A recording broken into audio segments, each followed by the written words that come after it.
बासमती चावल की खरीद के लिए भारत दुनिया की पसंद लगातार बना हुआ है। इस साल के आंकड़े भी इसकी पुष्टि करते हैं। यूरोप ने इस साल पाकिस्तान के मुकाबले भारत से ज्यादा बासमती चावल की खरीदारी की है। इसके पीछे कीमत बड़ी वजह रही। भारत के बासमती चावल की क्वालिटी और पाकिस्तान के मुकाबले कम कीमत ने यूरोपीय खरीदारों को भारत से अधिक चावल खरीदने पर मजबूर किया है। बता दें कि भारत के मुकाबले पाकिस्तान का बासमती चावल $250 प्रति टन महंगा रहा और इसी कारण से यूरोपीय देशों ने बासमती चावल का आयात भारत से इस वर्ष ज्यादा किया। अब इन आंकड़ों के सामने आने के बाद पाकिस्तान को झटका लगा है और बासमती चावल के निर्यात में भारत को मात देने का उसका सपना ही रह गया है। भारत के बासमती चावल की बात की जाए तो भारत के बासमती चावल की मांग विदेशों में लगातार बनी हुई है। इसकी मांग में लगातार बढ़ोतरी ने भी यूरोपीय खरीदारों को आकर्षित करने का काम किया है। भारतीय बासमती चावल की सुगंध और कम कीमत दोनों विदेशी खरीदारों को खूब भा रही है। कीमतों की बात की जाए तो वर्तमान में भारत के 2% टूटे बासमती चावल की कीमत $880 प्रति टन है, जबकि पाकिस्तान के बासमती चावल की कीमत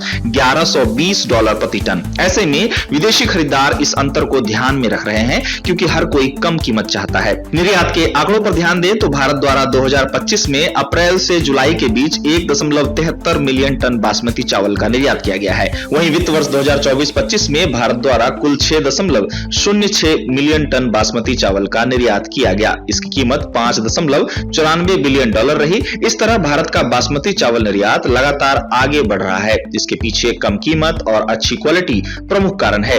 इसके साथ ही विशेषज्ञों का कहना है कि भारत की नीति चावल निर्यात को लेकर स्पष्ट है, पर पाकिस्तान इस दिशा में अपनी गलतियों से सीख नहीं पा रहा है, जिसका फायदा भारत को हो रहा है। विशेषज्ञ कहते हैं कि वैश्विक बाजारों में आने वाले दिनों में भी भारत के बासमती चावल की मांग लगातार बनी रहेगी, क्योंकि भारत बासमती चावल के मामले में कीमत और क्वालिटी दोनों से विदेशी खरीदारों को आकर्षित कर रहा है।